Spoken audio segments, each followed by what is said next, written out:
Thank you. Thank you. Actually, it doesn't need an introduction, but when Thank you. talking, Thank you. I better go there. Introduce your member of Congress, Mike Levin. Hello. Thank you. Thank you. Am I going back here? Where am I going? Oh, here we go. Yeah, and so you can call for the, you want to do the pledge now? Yeah, let's do the pledge. Could you please stand for the Pledge of Allegiance? Thank you. Who's doing it? Lisa's doing it, I think, right? Where are you, Lisa? Here, let's get Mayor Huebner up here.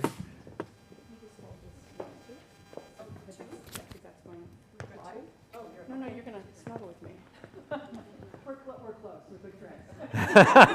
Hi, I'm Lisa Huebner. I'm the mayor of Solana Beach. Welcome to my city here. Thank you so much for being here for our congressman. Thank you. I appreciate it. Now let's start with the Pledge of Allegiance. Hand over heart. Ready? Begin. I pledge allegiance to the flag of the United States of America and to the republic for which it stands, one nation, under God, indivisible, with liberty and justice for all. Thank you, Lisa. Thank you, thank you. All right. Hello, everybody. Oop, Ellen. Got to turn this guy on. You don't have your glasses. Nope, there it is. Yeah? I got it. Test. Nope, you don't. Hold on. Test. Oh, there wow. Hello, everybody. Y'all can hear me?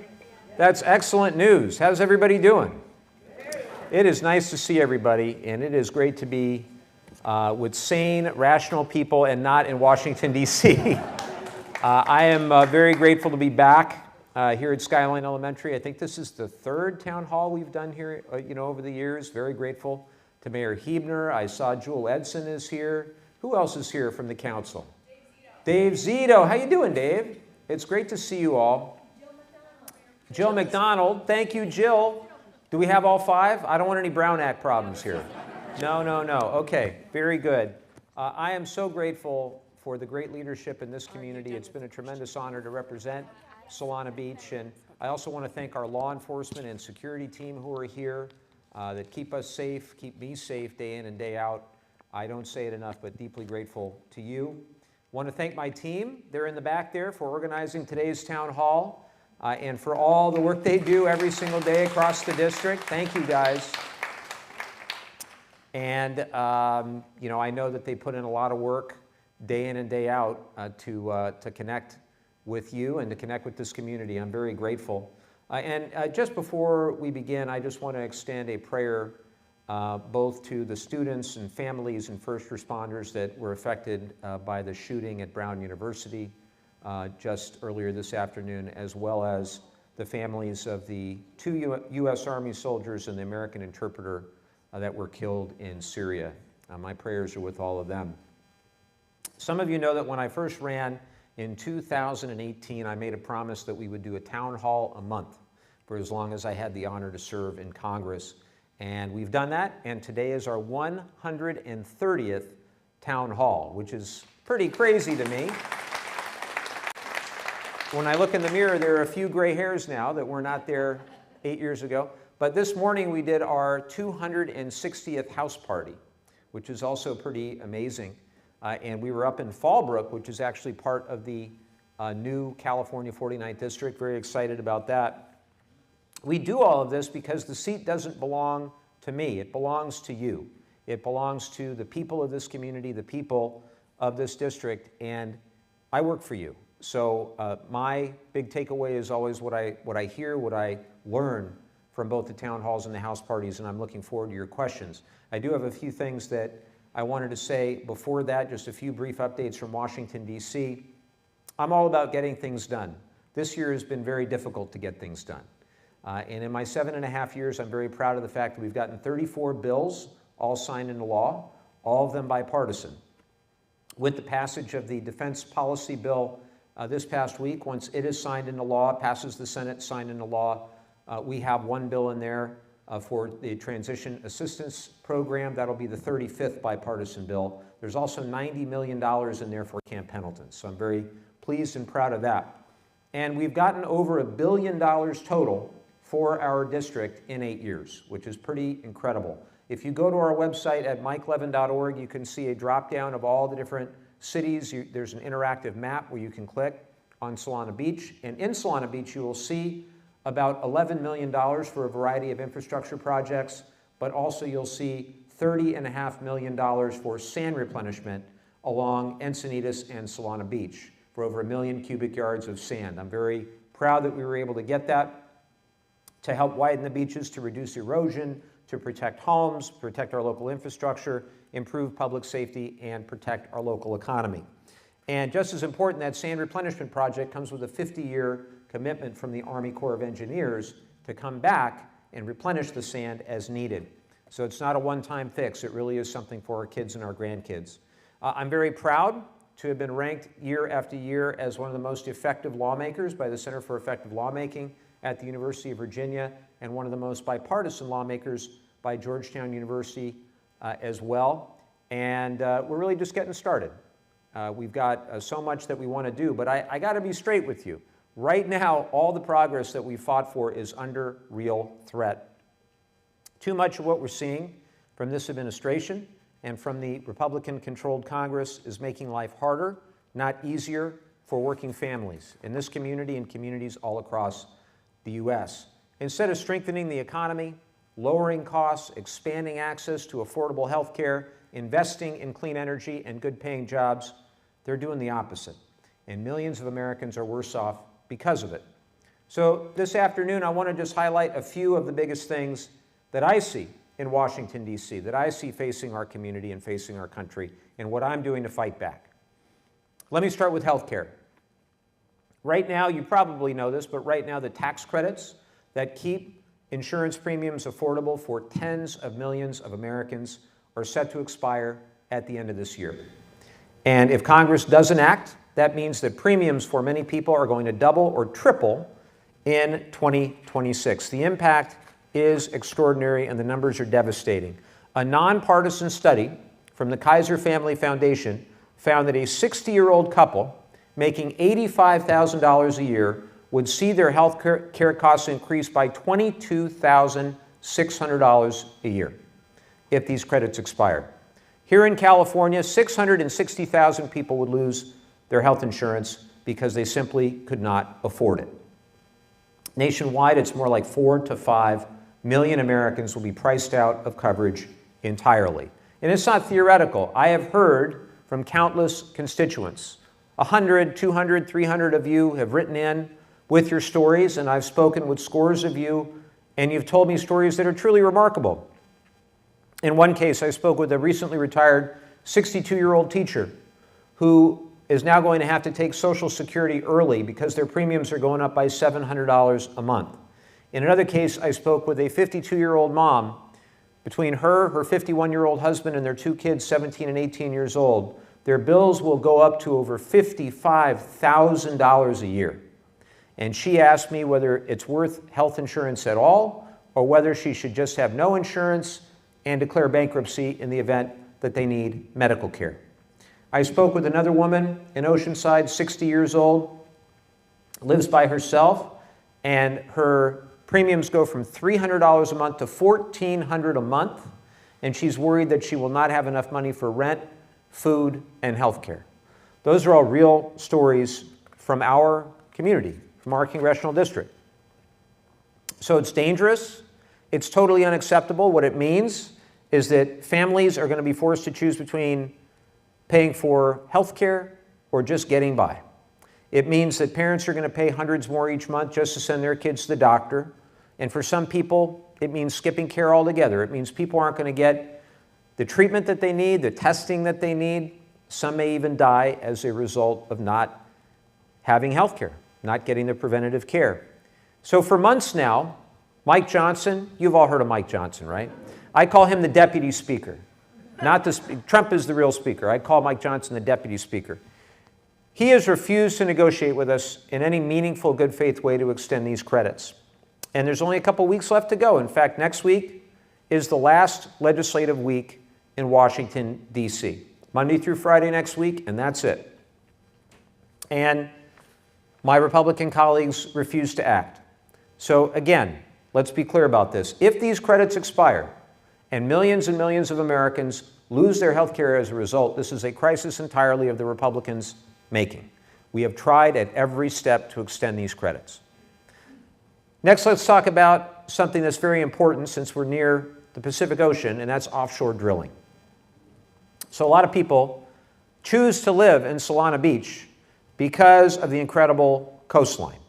And our beaches are a lot more than just beautiful. They are the economic engine, the backbone of our economy and our way of life. And now the president wants to add oil rigs off the coast of California. This is not theoretical. They have now put out their proposal for the next 5 years to open the entire California coast to drilling. Let me be very clear about this. It's not going to happen if I have anything to say about it. I want to thank Mayor Huebner and the Solana Beach City Council for unanimously adopting a resolution this week endorsing my legislation that would permanently ban new drilling off the Southern California coast. Thank you for your help. I want you to know a couple things about this, because it's important that you're able to convey and refute some of what I'm hearing about this. One spill could devastate communities from San Diego all the way up to Santa Barbara. One spill. And the facts are clear. Even if oil companies drilled everywhere that the president is contemplating, the amount of production that you could get in federal waters off the California coast is a drop in the bucket compared to what it would actually take to reduce fuel prices. Oil is a global commodity, and the production simply isn't enough to have a meaningful impact. So if you ever hear that this is about lowering gas prices, simply not true. We as Californians would take all of the risk, all the economic and environmental risk, and get very little benefit.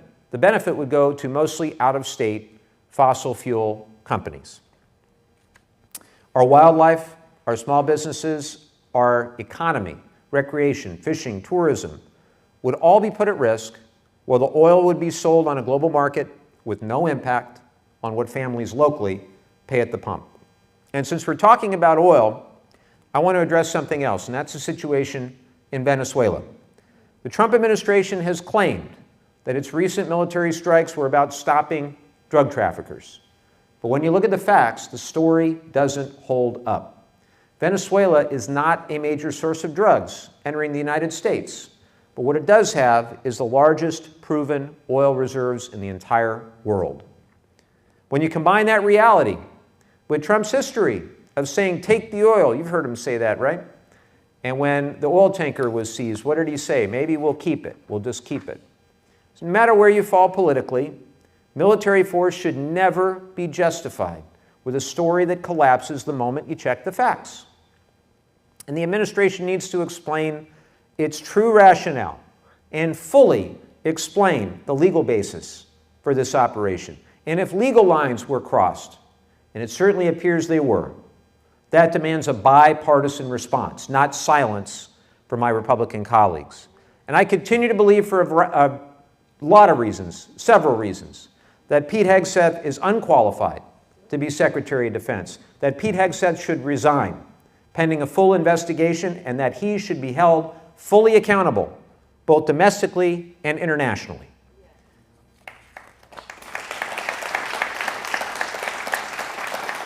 And let me say this, you cannot pretend to be tough on drugs while pardoning narco-terrorists. Trump's pardon of the former Honduran president, a man convicted of helping move tons of cocaine into the United States, is indefensible. It's an abuse of the pardon power and proof that we need serious reform. And it's one reason why I and 3 of my colleagues in the House have introduced a constitutional amendment to limit the pardon power. Our amendment would explicitly prohibit a self-pardon and would bar pardons for family members, administration officials, and campaign employees. It would also forbid pardons for anyone whose crimes were committed to advance the direct and significant personal interests of a president or those close to a president, or whose crimes were carried out at the direction of the president. Further clarifies that no pardon issued for a corrupt purpose is valid, whether past, present, or future. The need for this amendment is crystal clear to me. The pardon power, a tool meant to correct injustices, is instead enabling them. It's time to protect the Constitution and the rule of law with common sense limits that restore public trust. And look, I am completely clear-eyed about this. Passing a constitutional amendment is really tough, but we've got to try. It's worth the fight to try. And we won't give up. Now I want to talk about something that is happening in our region, in our cities, in our communities, that should concern us all, and that is the current state of immigration policy. Let me begin by saying that I have always believed that good immigration policy should be anchored in two core principles: security and humanity. Security and humanity. A country cannot function without secure borders, without an orderly system, and without enforcement that protects the public. But at the same time, we've got to treat people with dignity and fairness, because behind every immigration case is a human story. These two values are not in conflict. They've been really the guiding two principles of all my work in Congress over the past 8 years. My commitment to security is straightforward. Violent criminals should be deported. That's why ICE was created in the first place after September 11th, to focus on genuine threats to national security and public safety. Our enforcement strategy should always reflect that mission. And it's why I've supported targeted enforcement, stronger border management, and bipartisan efforts like the Dignity Act, which aims to restore order, predictability, and seriousness to a system that's been broken for far too long. But my commitment to humanity is just as central, and it comes from my own family. Some of you know I'm the grandson of Mexican immigrants.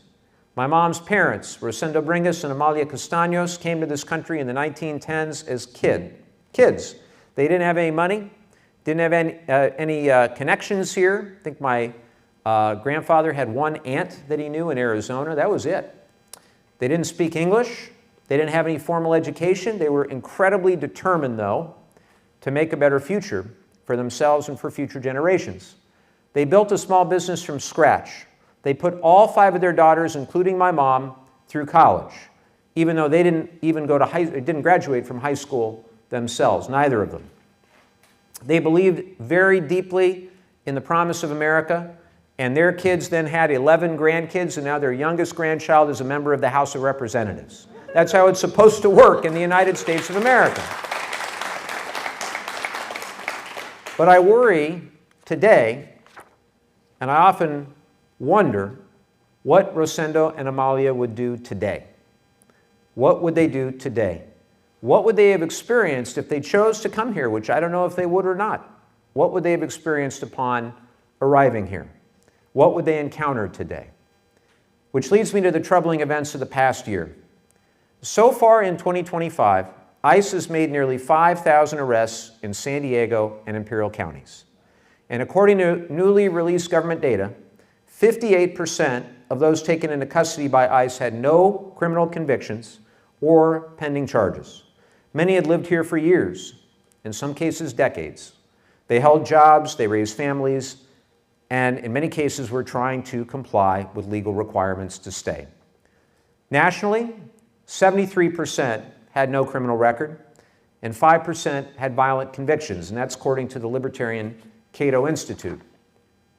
What I'm saying is this is not targeted enforcement. This is a sweep designed to produce numbers more than to produce safety. And those numbers are no accident. White House officials, led by Stephen Miller, have publicly pushed ICE to meet a goal of 3,000 arrests a day as part of a mass deportation strategy.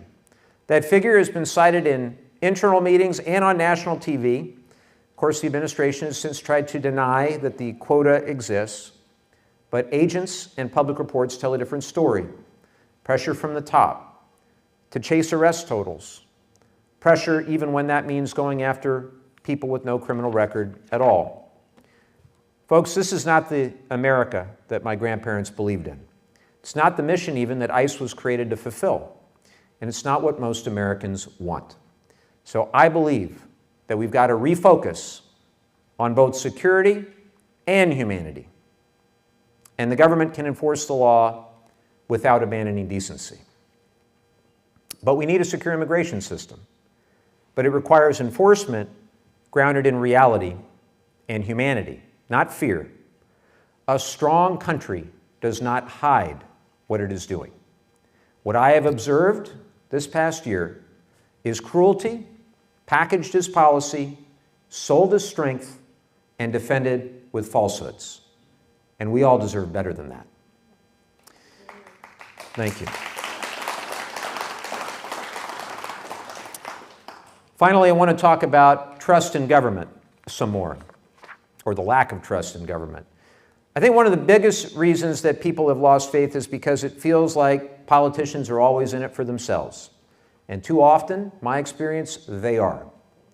That's why when I first ran for Congress, my wife and I decided to divest of all of our individual stocks and put everything in diversified mutual funds. I committed to never trading individual shares of stock while in office, and I've kept that promise, and always will. But that's not enough just for me to do it. And that's why I and about 3 dozen of my colleagues on both sides of the aisle are pushing for a full ban on congressional stock trading. If you're elected to serve the public, you shouldn't be trading individual stocks, period, in my view. But, of course, Mike Johnson doesn't want it, and so it doesn't go very far in this Congress right now, along with a lot of other popular things. But you deserve to know that your representatives are working for you, not working for their own bank account. And I'm not going to stop until we get this done. I have seen it time and again. I think back to COVID, when we all were sent down into the basement. And looking back on it at the beginning of COVID, it was probably not the greatest to all be down in the basement with no masks, but that's the truth. We were all sent down in the basement. And we were told how bad COVID was really going to be, that we would know people who were going to get sick, we might know people who were going to die. It was going to be a very, very significant public health threat. And what did we all do with that information? Well, I called my wife. I'll never forget. I left that room. I called my wife and I said, man, you got to go to Costco, honey, and you got to go get some hand sanitizer and you got to get some Clorox wipes. This is going to be really bad. And I remember asking my team, I said, the flight that I'm about to take back to California, did it come from internationally? Because I don't want a flight that comes from internationally. That's what I did. What did some of my colleagues do? They called their stockbrokers. And they said, buy this stock or sell that stock on the basis of the material non-public information they had as a member of Congress. So I feel very, very strongly about this, and we've got to put an end to congressional stock trading once and for all. Those are just a few things going on, but I'm excited now to take your questions, and Ellen's going to run the Q&A.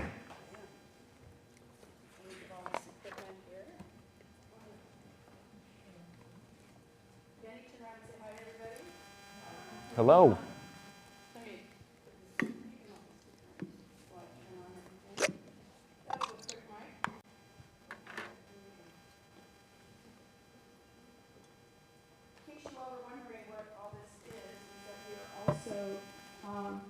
Live. And so I have 2 microphones, one for talking to you and one for talking to the camera back there. Danny has been pulled from the audience. I wanted to find somebody who did not work for Mike, didn't volunteer for Mike, and that was Danny. So what's going to happen is that he is going to be pulling numbers. Those of you who signed up to ask Congressman Levin a question, he's going to be pulling them out of there. And I will be, hi Stu, I will be reading that number out. Because remember, there were 2 parts of your tickets. So if you want to ask a question, make sure that you come up here. Now, there's some rules. There's always some rules, right?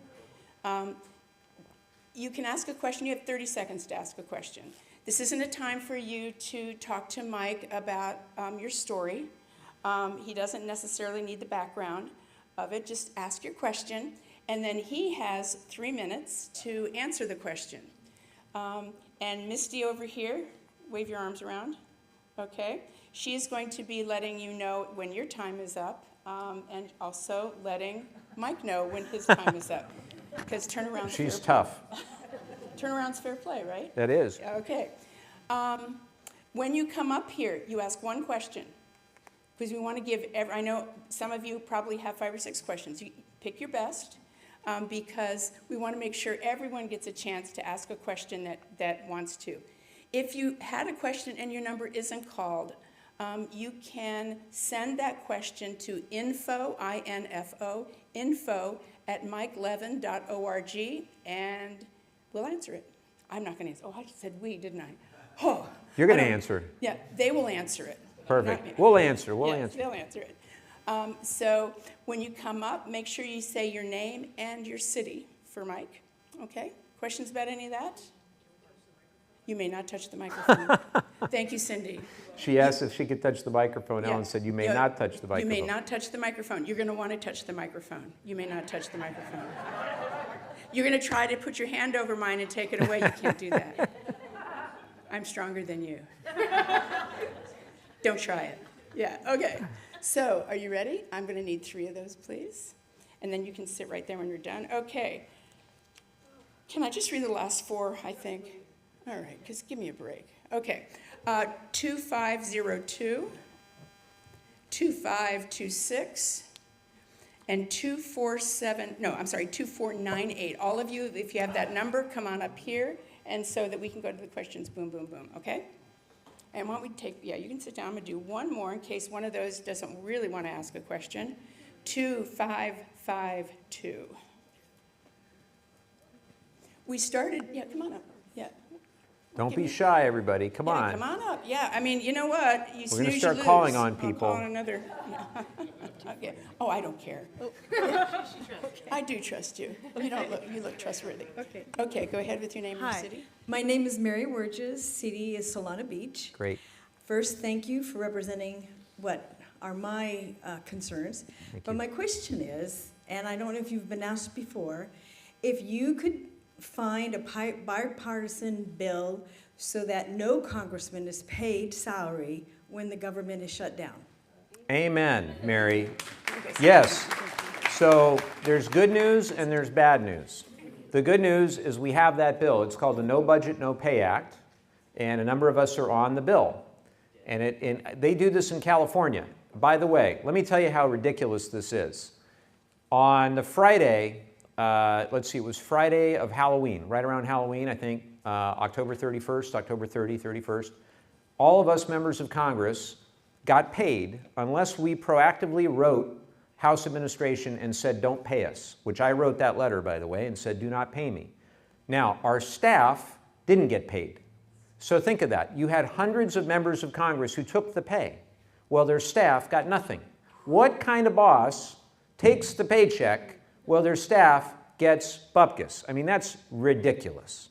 But that, and I tried to get the New York Times, the Washington Post. They didn't write the story. I wanted them to go office by office by office and ask everybody what you did, whether you took that pay or not. So I'm with you.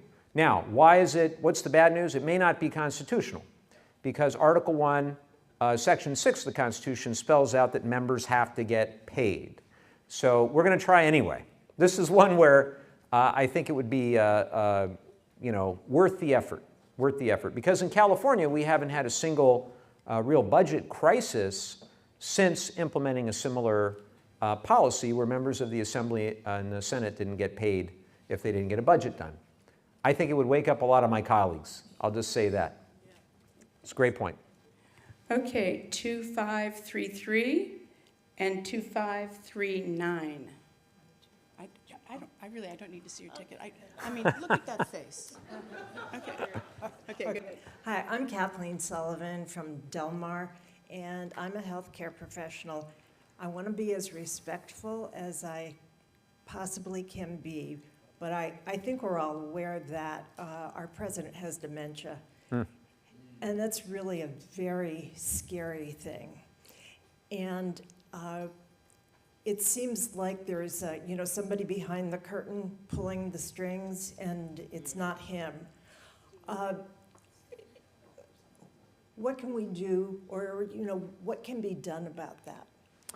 Well, thank you, Kathleen. I am not a doctor, but I appreciate the opinions of those who are. I will tell you that the 25th Amendment is there for that purpose, for the incapacitation of a president, and it's ultimately up to the administration to stand up if they believe that that's the case. Clearly, not only are they not willing to stand up, but if you look at some of these cabinet meetings, it looks like North Korea. It's absolutely insane. They're all trying to outdo one another to tell the guy how great he is, and you see Rubio there and Vance are trying to outdo each other, jockeying for who may be next in line. So we're so far away from that. but it's something that I take very seriously. And we should not make light of dementia. We should not make light of people with cognitive decline. Of course, Trump says he passes the test with flying colors. It's ultimately, I think, a reflection of the unwillingness of anybody in the Republican Party right now to stand up in any meaningful way to this president or this administration, and that certainly includes Mike Johnson. The reason why this is so important is that the whole construct of American democracy is premised on the ambition of the Congress checking the ambition of a president who would be a would-be authoritarian, right? That was Madison's Federalist 51, and he never anticipated that a Speaker of the House, I think, would be as just a total sycophant, totally unwilling or unable to stand up on his own 2 feet. And Mike Johnson has, I think, learned the lesson of Kevin McCarthy too well. If you remember, Kevin McCarthy was Speaker, and he dared work with the Democrats to pass a budget and reduce the deficit. That was his great, crime that he had committed. He passed a budget and reduced the deficit and worked with Democrats, but that was too extreme for 8 of his members who decided to throw him out. I never thought for a minute I would miss the courage of Kevin McCarthy, but here we are. Now you have Mike Johnson, who overlearned that lesson, who realizes that he's hanging on by a thread. If you remember, he was not the first, second, or even third choice of the Republican conference after McCarthy was ousted. Steve Scalise couldn't get the votes, and then Jim Jordan couldn't get the votes, and then Tom Emmer couldn't get the votes, and then they settled on McCarthy. And he's already survived longer than I thought he would. Johnson has. But I think he knows he's one tough vote away from the whole thing falling apart. But as a result of this, we see no independent thought from the guy. And every time that he's ever confronted with anything bad that Trump has said, he pretends he didn't hear it. That's his excuse. I think that the report was 14 separate times with something that was so clearly in the news. Every time, Johnson would say, well, I didn't hear that. So I can tell you that we've heard it loud and clear, and we've had enough. And we're going to make sure he's not Speaker after next November.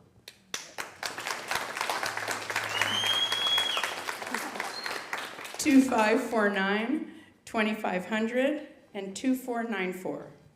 Excellent. You can keep that. That can be your souvenir, okay? All right, go ahead. Hi, my name is Sue Angel, and I'm from Solana Beach. Thank you, Sue. Question? Yes, are you familiar with Proposition 19? Proposition 19. Remind me. This was a few years ago, wasn't it? Yes, they made, I'm sorry. That's okay, Sue. We'll look it up. They, Take your time. Take your time.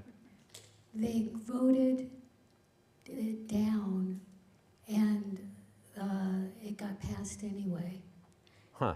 If you inherit Right. a house from your parents, you have to live in it for, I think, 2 years or something, and the taxes go up, the property taxes go up, and it can't stay under Proposition 13.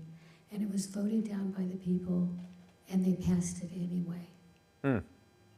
Well, I'm not familiar with that last part, but I'm happy to go back and check, and I'm happy to check with our state legislative colleagues, Catherine Blake Spear and Tasha Burner Horvath, and find out about this. What I can tell you from my experience is that a whole lot of our district feels they're locked into their house because of the property tax situation. And you really have kind of 2 big buckets of people in our district. You have 62% of the people that own a home. Many of them have their house paid off. The average interest rate, according to the National Association of Realtors in our district, is 4.25%. Pretty good interest rate. Those folks are doing pretty well, although the housing values have gone way up, but their insurance costs have gone way up through the roof. Literally, my insurance costs have gone way up. And so there's very little incentive to sell or to move or anything. And then you have the other 38% who can never afford to buy anything. They're locked in to renting for, you talk to a lot of the young folks that I connect with, and they feel they're never going to be able to afford a home at all. So there is going to be a ballot measure on the 2026 ballot to basically create a $25 billion private activity bond fund that will basically be a 17% down payment. So if you're a Californian and you make less than double the median income, you'll be able to put 3% down and have the state, through this program, provide a 17% secondary loan so that you can get a 20% down payment and avoid private mortgage insurance. It's a very interesting idea, and I'm looking forward to hearing more about it and the pros and cons. It's being run by a friend of mine, Bob Hertzberg, who was the former Speaker of the California State Assembly. But anything we can do to try to unlock people not being able to afford a home or people being able to be more mobile and get the housing that they need, I am all for it. Okay, Dana, Thank you, Sue. could you get her contact information? Yeah, thank you. Please do. Thanks. Okay, whoops. You didn't want a souvenir, huh? Hello, hello. Okay, 2501. Did I hold the mic? No, you may not.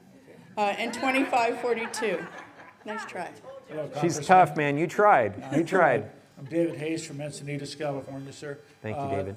Thank you for your work in Washington and your bipartisan and commitment to bipartisan work and Thank you. effort at diversity, or not diversity, but respect and dignity of people. Yes, My sir. question is, would you please speak about the general reality of working relationships between the Democrats and the Republicans versus how it's presented in the media?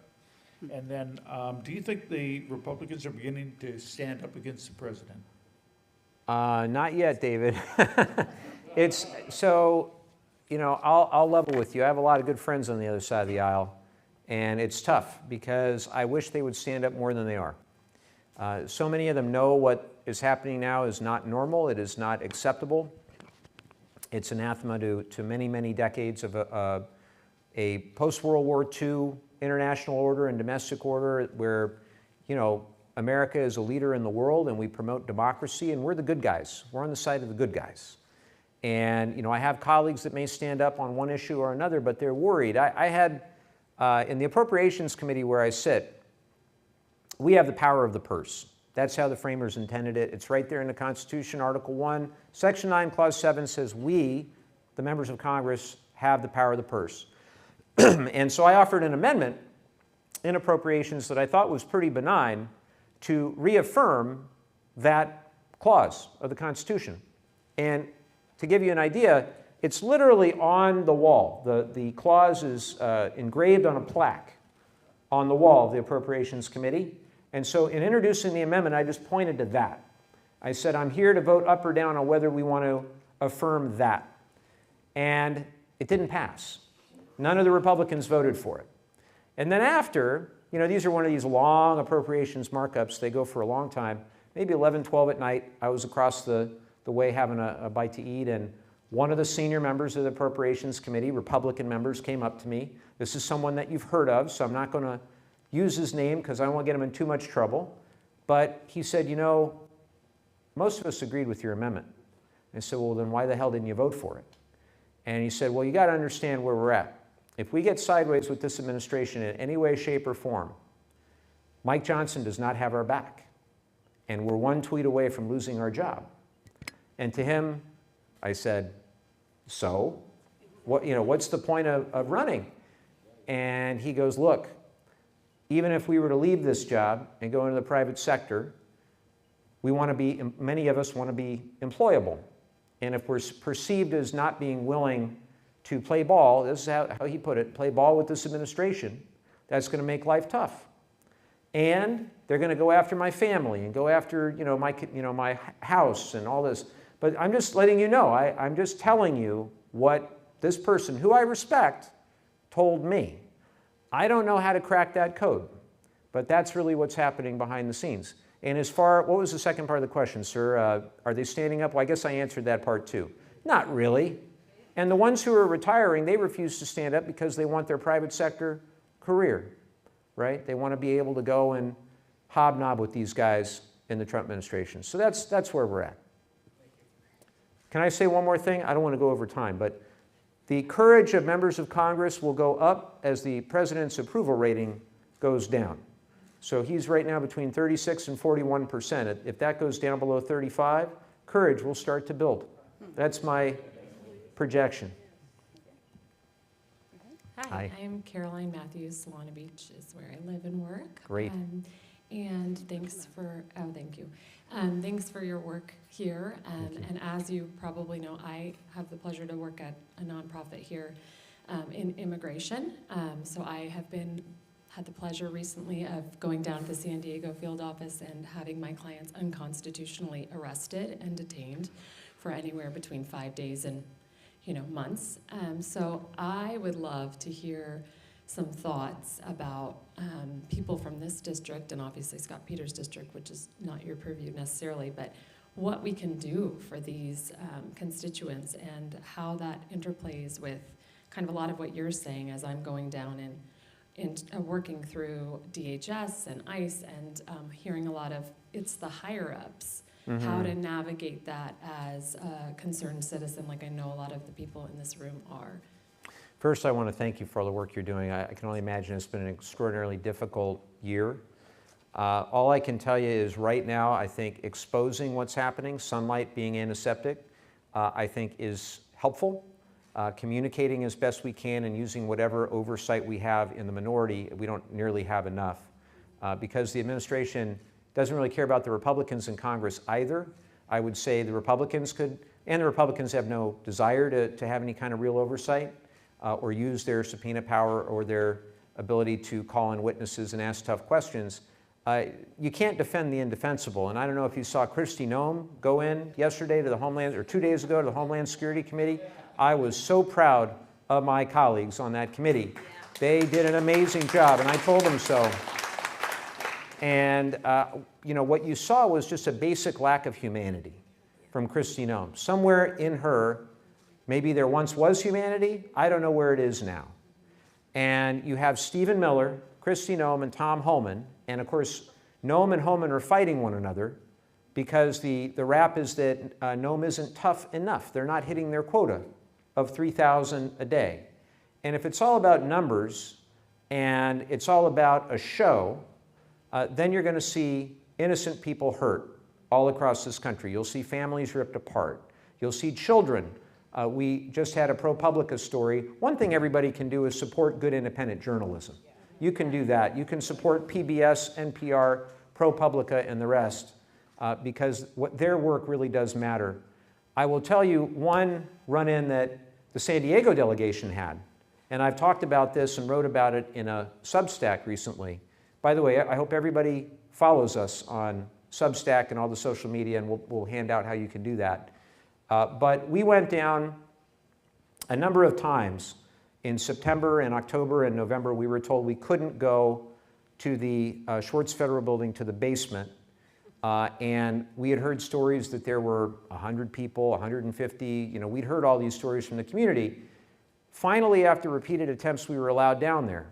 They used every excuse. They said, well, we need 7-day notice. No, they don't. It's the Constitution that says we have the right to inspect those facilities. And then they said, well, the shutdown. Well, we're working and they're working. There's no excuse there either. Finally, they let us down there, and there were only 3 folks detained down there. And, I don't have proof of it, but it certainly seemed to me that they cleaned the whole place out before we were down there. And we went room by room by room, all empty, until we reached the end of the hallway. And we didn't go there seeking any particular individual out. We went to do general oversight and to see what the conditions were down there. And in the cell, the tank, as they call it, all the way at the back, there's the window where the gentleman could see through. And he was looking at us as though he wanted us to speak with him. And so we asked the ICE folks who were there, can we speak with this gentleman? And they said, well, he would have to offer consent. He'd have to do a waiver. And we said, well, then ask him if he'll do a waiver. And so they asked him in Spanish if he would do a waiver, and he answered that he would. And Juan Vargas, whose Spanish is better than mine, he asked the gentleman, tell us your story, tell us why you're here. And he said he was a plumber who had been there for a couple of years, working in downtown San Diego, and he was arrested earlier that day, and he has a wife and kids, and he started crying. He got very emotional with us, and it was a very believable situation. I said nothing to refute anything that he had said.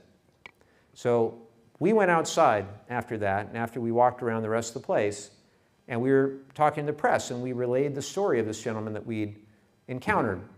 No sooner did DHS send a press release to Fox News that this individual had had a prior criminal incident a decade prior.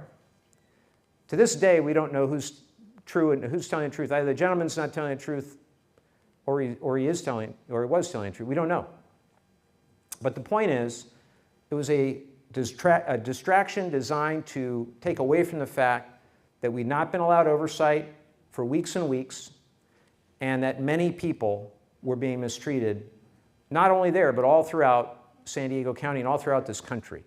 I had a colleague, Adelita Grijalva, in Tucson, Arizona. By the way, she's had a heck of a couple of months. She wasn't sworn in for 50 days for another reason, the Epstein files. But she finally gets sworn in. She's back in Tucson, Arizona, where my wife is from. And she was there to conduct oversight, and tear gas was used. Literally, there's a video of tear gas heading in her direction. This is a member of the House of Representatives. So we're in a very, very tough environment right now. And I would just encourage us all, if you see something, let us know. You can share it with us. You can share it with any of my colleagues. And we're taking an inventory of all of those stories. The last thing I'll say on this, I think I went way over time. Last thing I'll say, my concern is that ICE, we had a relationship, not a good one, but at least we knew the ICE folks before, and I had an open line of communication. Patrick Diver was the regional director of ICE up until a couple of months ago, and he was replaced because they weren't hitting their quota. And so now Border Patrol is in charge of this whole operation, and they're not really responsive to us anymore. And so I'm very concerned. The best thing we can do is get new people in charge. That's it.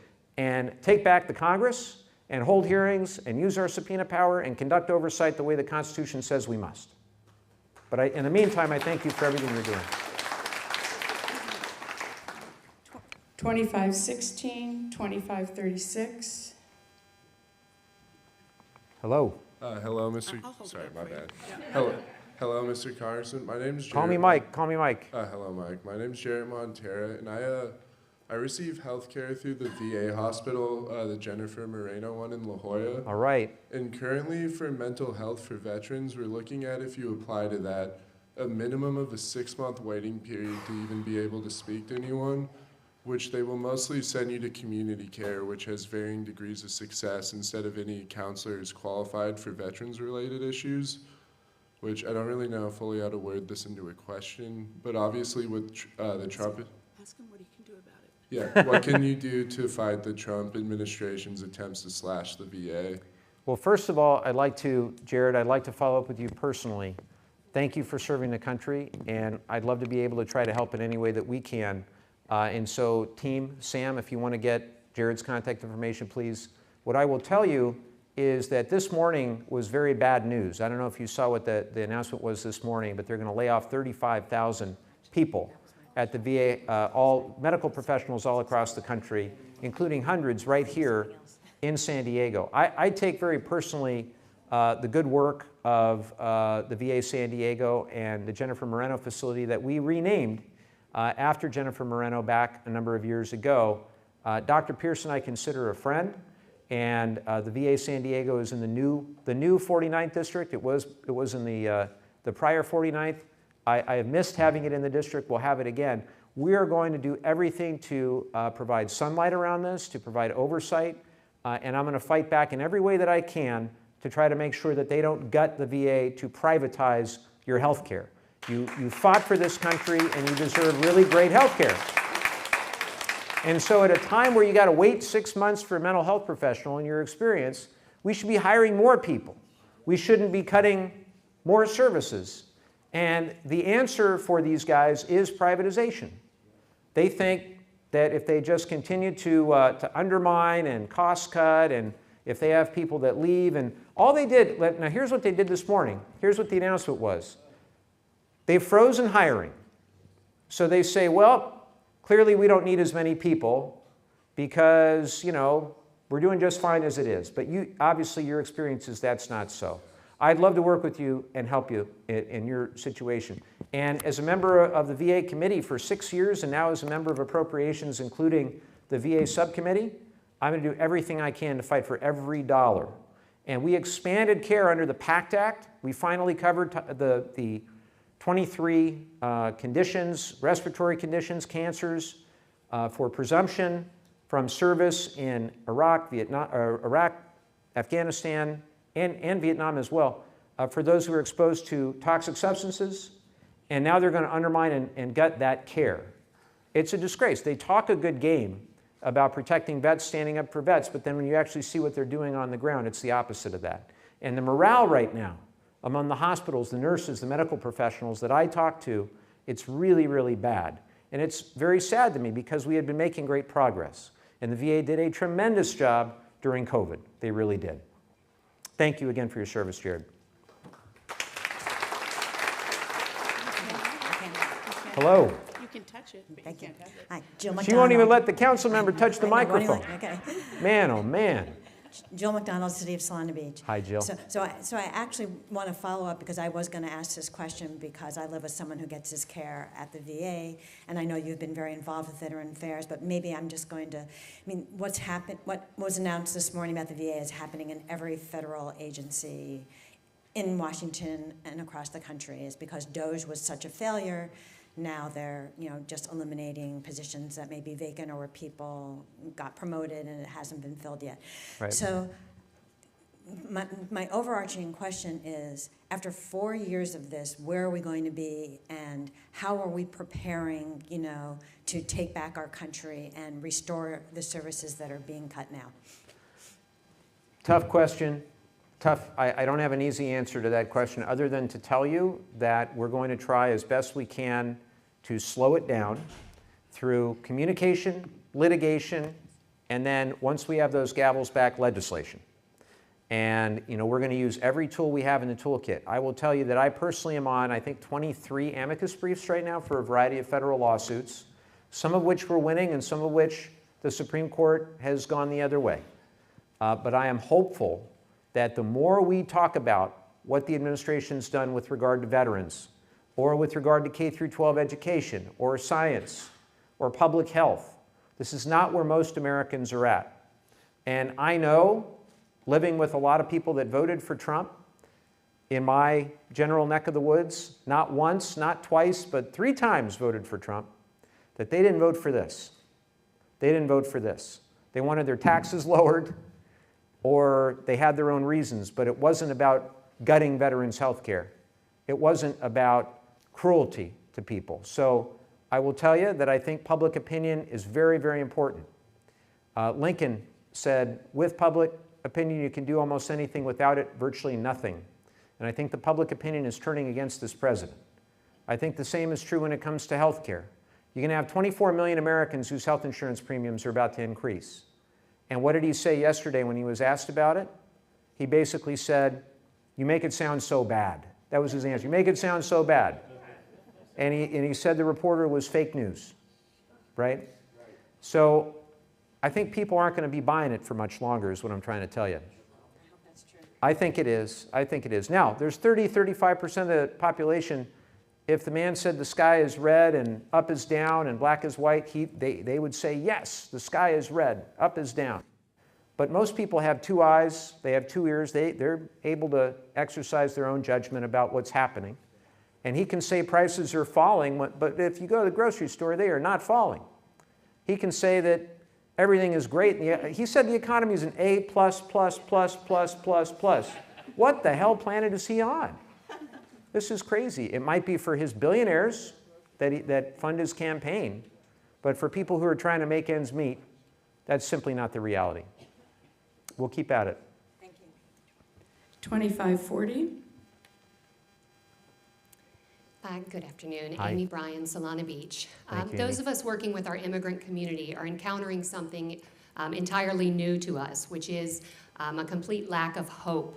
No more American dream in these families. We find homes of our very tiniest, youngest citizens where all the breadwinners, not criminals, from the home have been stalked and taken by ICE, leaving children alone, afraid, and desperately poor, with no way to provide even their next meal, let alone the rent and the mental health trauma services that are so urgently needed in this community. How can you help us to give those broken families some kernel of hope of that American dream back, either through legislation or perhaps through your role on the Appropriations Committee? Well, first of all, I want to thank you for what you are doing, what everyone in the community is trying to do to fill that gap during this incredibly difficult time. And we just have to continue to do that work. It's really difficult work. I can tell you that I see it and experience it in our own community where I live. My kids go to our local Title I public school, middle school, where some are children, roughly a quarter are children of immigrants. And it's been an awful year, just an awful year. And the fear and the intimidation that's been used by this administration has resulted in some kids not showing up to school, or other, kids will come. My kids tell me they'll show up with, cash in their pocket in case their parents get taken away. These are things that should never happen in the United States of America. I go back to my own family story and thinking about what they experienced, what my grandparents experienced when they got here. My grandma was not a citizen ever. She was a permanent resident her whole life. My grandpa didn't become a citizen until he was 50. So I think today, if my grandma were going to the grocery store, is she going to get hassled? Is she going to get deported? Right? My grandfather, as he's working in his 20s, 30s, 40s, is he going to get deported? That's what we're talking about right now. Just remember this. When you talk to your friends who, may not agree with you on this, 1 in 6 service sector employees in San Diego County are undocumented immigrants, 1 in 6. So if you were to try to round everybody up, as this administration wants to, and this is what I said to the regional ICE director back when they were still talking to me. Now they don't talk to me anymore. I said, listen, what are you going to do? You're going to go to every restaurant, every hotel, every grocery store, every car wash, every family farm. You're going to literally go business by business by business by business through all of San Diego County and round everybody up? Because that's what you're talking about. How dumb is this? For me, there are people who are serious national security or public safety threats, but you're not going to find them the way that they're doing it. You're actually going to make it harder to find them if you cast such a wide net and you so dilute the resources that are there. And so all I can tell you is we're going to keep pushing the Dignity Act. We have 20 people now on it, 10 Republicans, 10 Democrats. We're going to continue. And I hope that popular opinion continues to turn against what we're seeing. We want a secure border, but we do not want to treat people with cruelty. And I'm just going to keep fighting for both as best I can. Thank you. Thank you. Bolton Encinitas. What was your name again? Barb Bolton. Barb, thank you. Yeah. So I have a question about the Supreme Court. Yeah. And I keep thinking, oh my God, do they even know what the Constitution is? But then they're originalists, right? And if they're originalists, people like Jefferson, he wasn't for black people or immigrants. He was for the rich white man and educated man. So is that what they're doing? That they're originalists, so they believe that blacks don't count? I don't know. I don't think of it that way. I think they're just partisan. I think they're incredibly partisan. So what I see has been the steady degradation of the independence of the judiciary because of the nature of the appointments and the politicization of the appointments, where a justice will try to time when they leave the court so that the president of their party can appoint a person to succeed them. And that is not a foundation for an objective court system. So what I think we should do, as I said, is we ought to have a constitutional amendment, or I think we could do it legislatively. And there's some dispute about this. But legislatively, if you were allowed an 18-year term and you were to cycle justices off, and they would continue to be justice, they would continue to be in the judicial system, but they'd be senior emerita judges.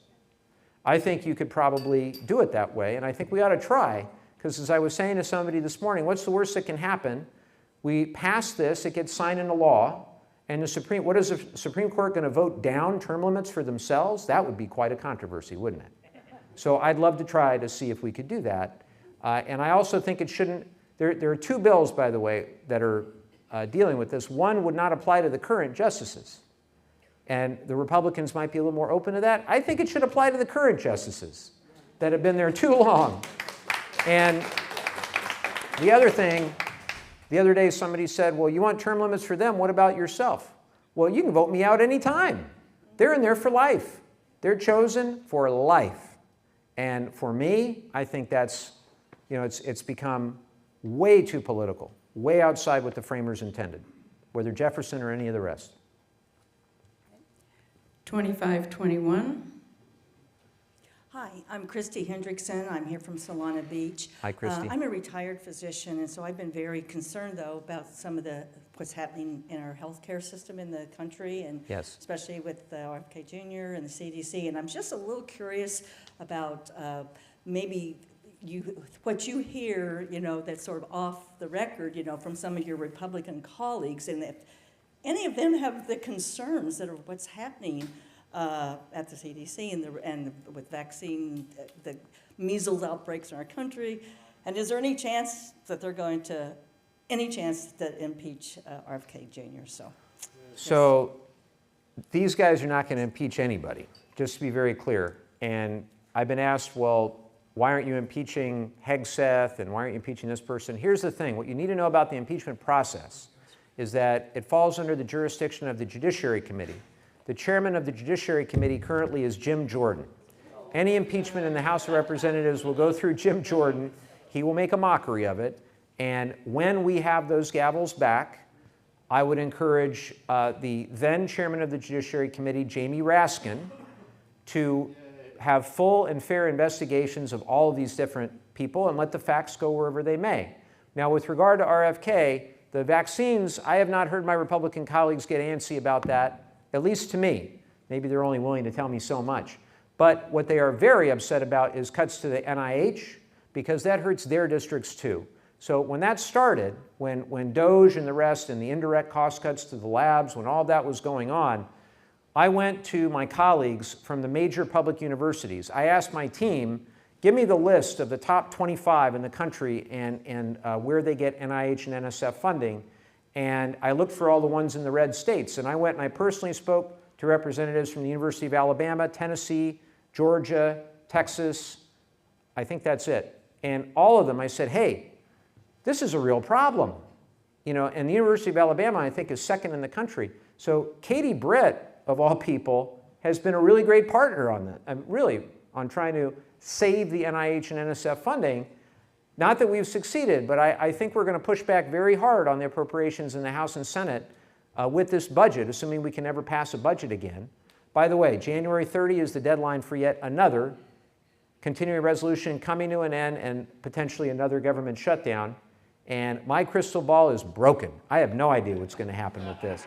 But in any budget, we've got to protect and we've got to prevent any further cuts from NIH and from our communities. It's been a massive hit to UC San Diego and to our community here. Thank you. 2537, 2532. Hi, Mike. My name is Paul Sargent, Carlsbad, California. I am a 25-year Navy veteran and a local mental health physician. Thank you for your work. Congratulations to Navy today. Thank you. So, question, and I'll try to tie in with Jared later too if you're around. Well, first thing is just a shout out to Ali Pena, who's on your staff. Yes. Is Ali here?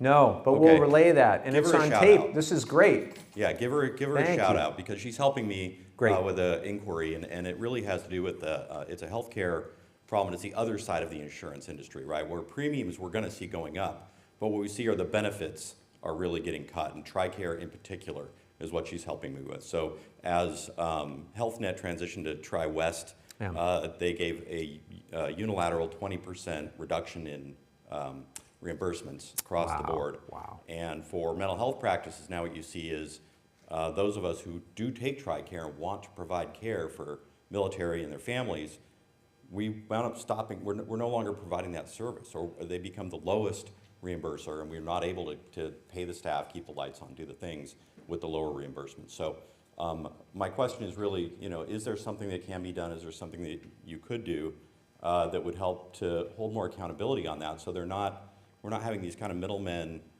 taking things off the table that really are meant to be resources for us to be able to provide care for people?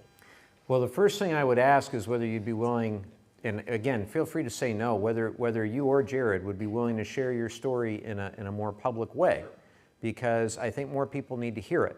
What I have found is that when we have veterans that speak to the camera, and talk about their experiences, that's a heck of a lot more powerful than anything I can say. And so I would, if you're interested in that, I would love to follow up with you, and either Adam or Sam or whomever can follow up with you, because that's very compelling to me. It's another example that all of our healthcare is very integrated. And so, you know, you hear a lot about the Affordable Care Act tax credits going away. And you say, well, I don't have the Affordable Care Act. What difference does it make to me? Or you hear about huge cuts to Medicaid or Medi-Cal here in California. You say, well, I don't have Medi-Cal. Why do I care about that? You know, you get your health care through an employer, or you get your health care through Medicare. Well, guess what? It's all interconnected. And what the Republicans did with their big, not-so-beautiful bill earlier this summer is they blew a $3 trillion hole in the debt on top of everything else. And that triggered something called sequestration and a corresponding $500 billion cut over 10 years to Medicare. Medicare. So if you're on Medicare, there might be one or two of you in here. You're going to have providers that get paid less. You're going to have worse care for more out-of-pocket expense. And if you're on VA care, there's a full-on attack from this administration against VA health care. And they're trying to undermine the foundation of VA care that has made it strong for decades and decades. And if you're on Medi-Cal, then you're going to have a huge challenge towards the end of next year, because the Republican bill will make it a lot harder for you to fill out the paperwork you need, and you'll have to fill it out every 6 months. A lot of service providers are becoming experts at the paperwork. And we think that roughly 10 million Americans are going to fall off of Medicaid as a result. And hundreds of thousands or millions in California alone are at risk of not, and these are people who legally qualify for Medi-Cal, by the way, who just aren't going to get through the bureaucratic red tape. So over and over and over, employer-provided health plans are going up 6.7% this year.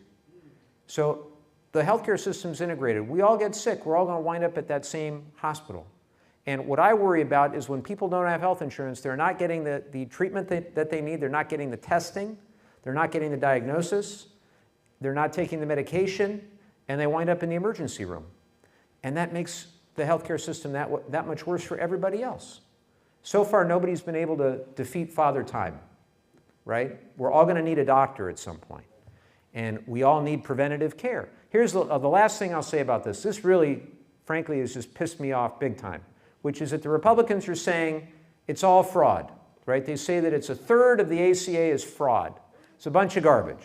What they're talking about are people who don't make claims. There are a lot of people who have ACA plans who don't realize that they can go get a preventative visit at a doctor for free. They don't realize what the plans actually provide, and so they don't avail themselves of the plans. But that doesn't mean they're fraud. That means we got to do a better job of communicating the access to the care that they have. And we have to encourage people to go to their doctor. I encourage all of you, go to your doctor. Please, it's not always fun to go to your doctor, but I happen to love my doctor. I hope you do too. And if you don't, find a doctor that you like. It's really important. Again, no one here is immortal. And, you know, we all got to get medical care, medical coverage. By the way, for those who are under 30, someday you'll understand. Now you're immortal back there. You're immortal. Someday you'll understand. Anyway, they say it's all fraud. There might be a de minimis amount of fraud, but it's a bunch of crap. It's a bunch of crap. Anyway. Mike, this is the last question. Okay. So I want to say a couple of words before, because once this last question happens and Mike wraps up, y'all are going to be either rushing for the door or rushing to talk to him or get a photo. So I want to say first, thank you all for being here. This has been a joy to hear the really good questions that you all asked, and you answered most of them, Mike. Thank you, Ellen. You're welcome, sweetie. Anyway, I can say that now because I don't work for him right now. For those of you who don't know, I did work for Mike for several years since he was first elected, so on the campaign side, so it's kind of nice to be on the other side.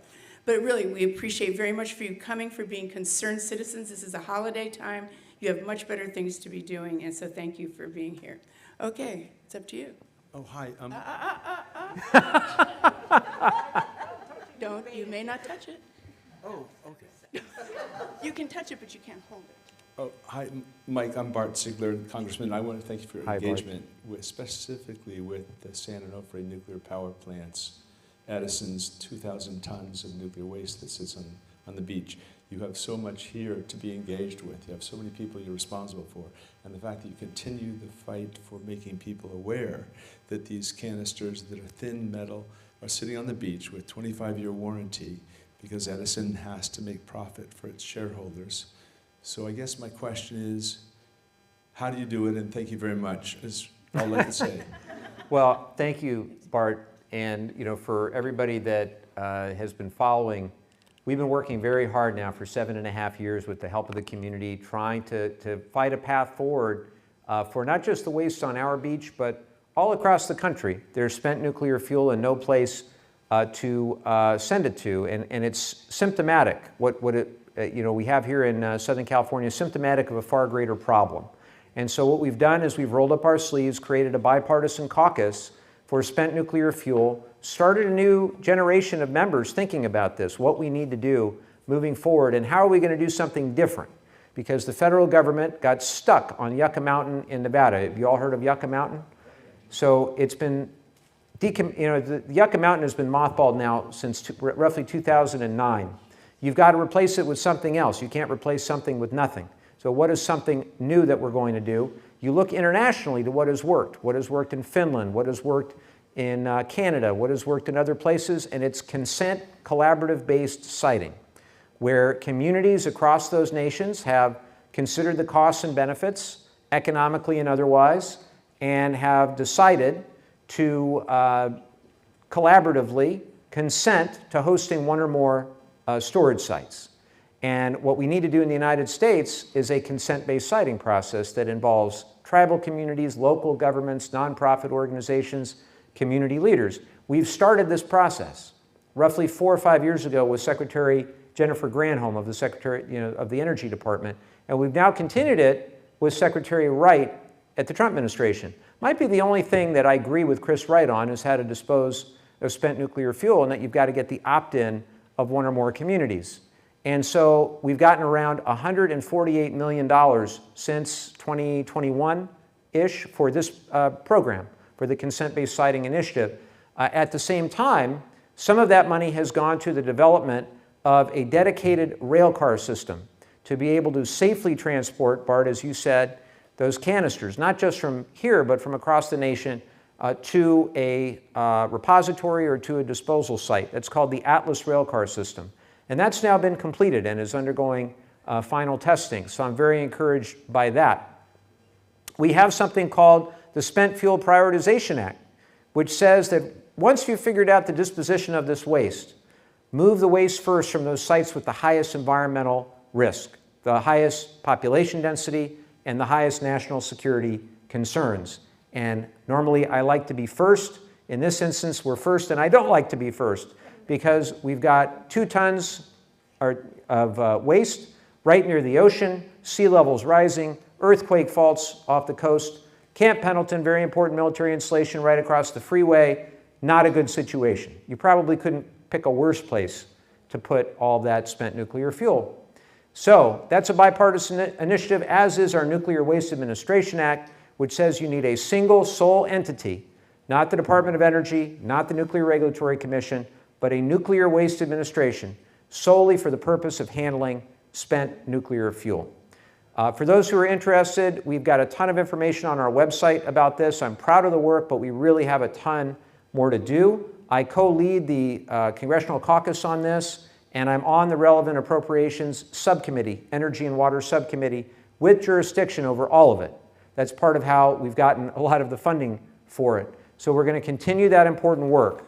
And it's a very difficult endeavor. It's sort of a Gordian knot. It's taken a lot of time, roughly 30, 40 years for this mess to be created across the country. It's going to take time to fix it. But I am absolutely committed to doing everything it possibly takes to fixing it. And we have to. So I want to thank everybody for coming again. There's anywhere you could have been. And I'll tell you something, being in Washington, D.C., where it was about 30 degrees this past week, it's about 70 outside or 65 outside. And you could have been out there enjoying this beautiful Saturday, but you were here and you were participating. And this is what democracy is all about. And all I ask is this. You, having sat through this for the last 90 minutes, you are now my ambassadors in this community. And I hope that you can go out in the community and you can encourage other people to attend our next event, our next town hall. If you're interested, our office is always open, and we're always calling and contacting people throughout the community. Our new congressional district, it changed as a result of Prop 50, has 177,000 new people that we need to go out and communicate with. So if what I've talked about today resonates with you, if that's something you'd be interested in doing in any way, shape, or form, we've got Ben back there with volunteer forms. We're very grateful. And where are the social media forms? Do we have those? Alexis has those social media forms. Now, all I ask is that across social media, we have over 300,000 followers on the campaign side. And if you're interested in communicating the message or amplifying the message, or you have thoughts or suggestions, I would be honored if you would follow us and if you would tell your friends and neighbors to do the same. I love the fact that we have constituents following us on social media. I'm just happy when it's people from the United States following us on social media these days, but it really is important that we communicate. It's such a fragmented media ecosystem that being able to spread the word with your friends and neighbors and your family members and your coworkers about what is being done is really, really important. And lastly, I just want to wish everybody a safe and happy and healthy holiday. You know, it's been a very difficult year for so many of us, and I've thought a lot about what it takes to get through difficult times. And I'll close with something called the Stockdale Paradox. A couple of you have heard me talk about this before, but there's a great book by Jim Collins called Good to Great, and in this book, he interviews Admiral James Stockdale, who was a prisoner of war in the Vietnam War. And Admiral Stockdale was known for later being Ross Perot's running mate and having a very bad debate performance, but that's beside the point. He was an extraordinary hero who got through the prisoner of war camp in Vietnam. And Stockdale was asked, now I want to preface this, I'm not saying we're all going through a prisoner of war camp, but I am saying it's instructive to understand how Stockdale got through this difficult time and how he said to get through difficult times. He was asked, how do people survive through something like that? And he said, look, the blind optimist who thought they'd be out by a particular date, they didn't make it. The blind pessimist who thought all hope was lost, they didn't make it either. The ones who made it were the ones who recognized the brutal facts on the ground, understood that they had agency to do something about it, and believed that eventually there was a light at the end of the tunnel. And that's what I hope for all of you. I hope that you take care of yourselves. I hope that you take care of one another. I hope you recognize that we're going through a tough time right now. But you all have agency to do something about it, and a more hopeful day is ahead. Thank you for coming.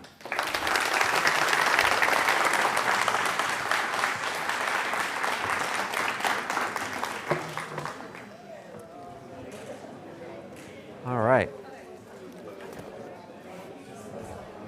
Thank you, guys. Thank you for coming. I appreciate it very much. Thank you. Of course. How are you doing? I'm good. Thank you for being here. Thank you so much. I actually just Thank you. as a campaign intern for you. Yay! Oh, that's great. So I'm super excited because I go to Okay. UCSD. All right. So Ben and Alexis are treating you well? Yep. Good. Excellent.